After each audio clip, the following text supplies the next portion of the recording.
Before we start on our topics, I did want to go over just a couple of things. First, we heard it earlier during the countdown. The Aki theme has been revealed, and I gotta tell you, man, I like it. I think it might be one of my favorite songs out of the Street Fighter 6 soundtrack, the Aki theme called Passion. Poisonous Passion.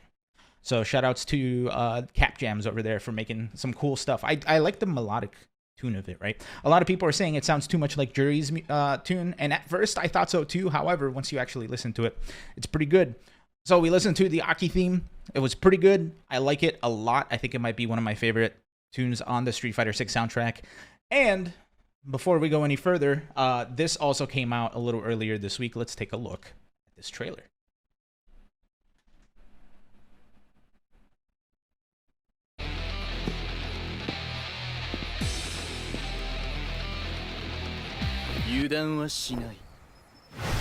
Duolog. 貴族は暗殺者の一族なのでしょう。聞かせてほしい。あなたは罪のない人も手にかけてきたのかしら。我々は誰であっても対象としていた。弁解をするつもりはない。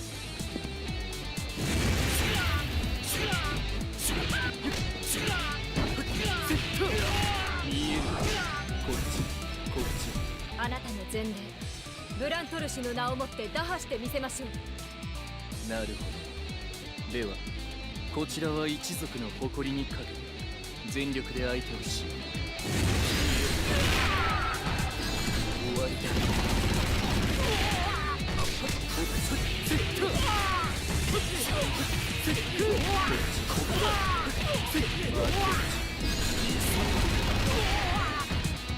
アンシャンテ、どうもはじめまして。そうやって真実を煙に巻くタイプ。相変わらずだな、アッシュ。その手の冗談は俺には通じんぞ。シェンならいざしよう。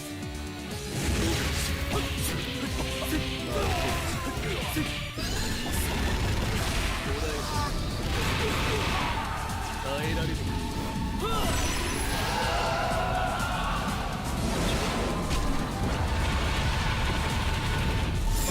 He's dead. KOF 50. He's actually dead. この程度か。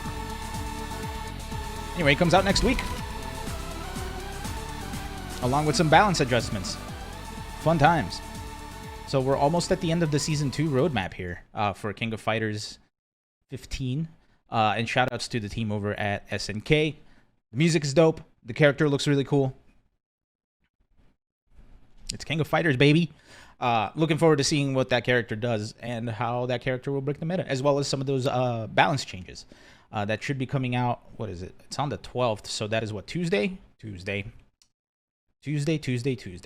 One other thing that I wanted to mention, as far as the Aki theme is concerned, I want to give a shout out to Capcom. We don't usually give Capcom shout outs like this, so I want to give a shout out to Capcom because they released the Aki theme 30 minutes before we started the broadcast today. So thank you, Capcom, for giving us shit to talk about before the show. Everybody give Capcom a round of applause, please. All right. So that's all I had. I think it is time for us to send it over to... Uh-oh. Never mind. All the other Elons are gone again. So we're going to stay right here, and I'm going to talk about stuff. Anyway, Nickelodeon All-Star Brawl 2 is coming out, and very, very soon, might I add. Nickelodeon All-Star Brawl, the first one came out, I believe it was in 2021, just a little under 2 years ago. And for as great as the actual gameplay of it was, unfortunately, because they didn't have a couple of bells and whistles, it made the game very hard to play. They were missing things like music and voice acting. And no, I think that was it, right? Like having an identity, right? Just because it didn't quite feel like it felt dry, right? It's very bizarre playing that game and going back to it before it had the voice lines. It was very interesting. So it looks like they decided to scrap the first one and just go straight into the sequel with a lot of the changes. With a lot of the changes that they implemented. And honestly, if you ask me, I think that's an amazing idea, right? Just shelving the game. It's like, hey, we did some stuff right, we did some stuff wrong. Let's shelf the game. Let's try it again and get all of this shit right. There ain't nothing wrong with that. So, I think it's a great thing for the crew over at. Oh damn! I always forget their name.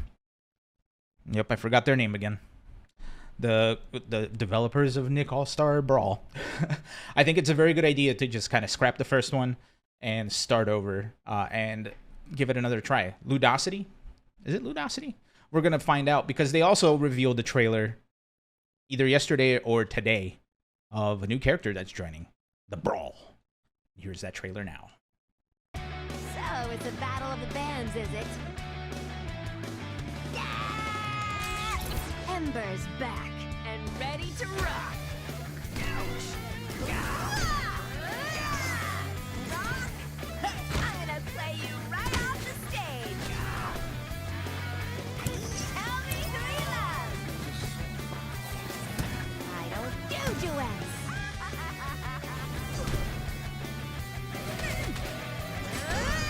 When this is all over, they'll remember my name. Thank you. Good night. There you go. Pre-order it now. Shout outs to the folks over at Ludosity. So that is Ember from Danny Phantom. I think Danny Phantom was just like right at the tail end of when I stopped watching. So I don't know too much about Danny Phantom. I did watch it every once in a while and it was pretty cool. So it's cool to see they're using some more characters from that. Squidly in the chat says, in terms of Butch Hartman shows, I was more of a Fairly Odd Parents kid. Me too. But I do remember Danny Phantom being pretty damn cool. So shout outs to them for including them. They also released another trailer last week that we unfortunately missed, and I think it was for El Tigre, who I think is it from Mucha Lucha? I can't remember if Mucha Lucha was like a Cartoon Network or a Nick thing. But anywho, so they're putting out regular announcements of characters, which is really nice. The game is on its way. Was there a release date on that? Let me see. Nope. Just pre-order now. It's from Adventures of Manny Rivera. Oh, okay. Yeah, then I think Mucha Lucha was a Cartoon Network shindig. Also another one that was like, it came out like right as I was like kind of transferring out of the Saturday morning cartoons era, if you will. But at the end of the day, for me personally, I think it's such a good idea for like to take it back to the drawing board, fix up the stuff that didn't go well, make it a more appealing package in general, and then come out guns blazing, which they have been. So it looks really, really cool. I know at EVO we saw the big old robot Plankton is on his way. We saw Squidward's on his way as well. Now we're seeing Danny Phantom. We're seeing old Manny Rivera over there. This is exciting, man. I played a little bit of Nick All-Star Brawl, and I had a good time with it for the time that I played. But unfortunately, again, I don't. It felt very empty without like the voice acting and without like the music from the games, right? So it was a little bit tough to keep playing. But with that said, I'm super excited to see how this new one comes out. I honestly did not play it when they got the voice acting stuff. But shout outs to Fair Play and Ludosity and Game Mill, because like we talked about it on this show how Nickelodeon usually doesn't push games, and past game developers were forced to take voice lines from the show itself, so it still had like background noise and shit. So they were able to finally get some voice actors in the booth, or they were able to get some files with some voice lines. So shout outs to Ludosity, Fair Play, and Game Mill, man. Can't wait to see it. Now, everybody get your, and it's their actual voice actors too. Yeah, 100%.